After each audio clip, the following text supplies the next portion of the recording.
The tale opens inside a grand chamber of the royal palace, where a woman named Origin reads a bedtime story to her daughter Ellen. The story recalls an ancient land known as Tenball, once a place of peace and joy, but that peace was shattered when monsters invaded.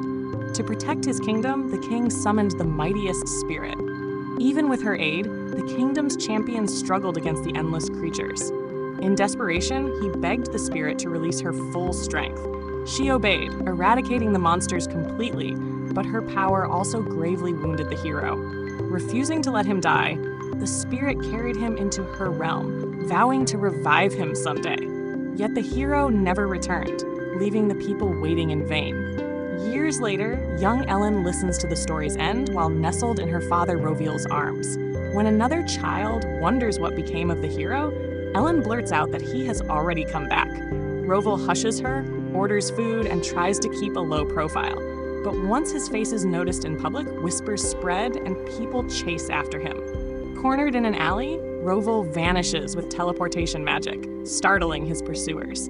He reappears beneath a bridge, where Ellen questions why he avoids everyone. Tears welling up, Roville admits he cannot handle the attention of being hailed a hero after years of absence. Ellen recalls the legend that he had been in a coma after being taken away by a spirit, though in truth her mother, Origin, healed him and later became his wife.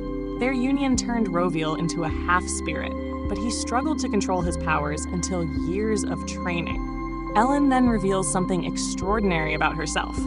She is actually a reincarnated Japanese scientist, reborn in Ellen's body. In her past life, she constantly experimented with elements in search of new creations. Now, she trains with her father to master her magical abilities.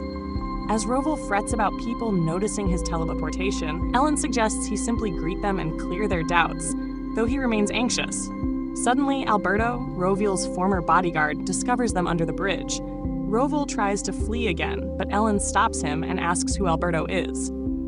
Instead of answering directly, Roville proudly boasts about his daughter, leaving Alberto a bit embarrassed but agreeing she is indeed adorable.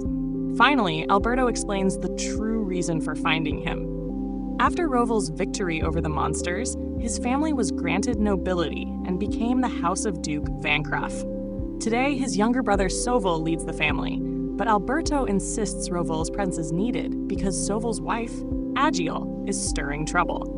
The mention of her name stuns Roville, and Alberto reveals the marriage was ordered by the royal family, leaving Soville no choice. After Roville refuses to see Agiel, Alberto reluctantly drops the subject. Ellen then reminds her father that regardless of the past, his family has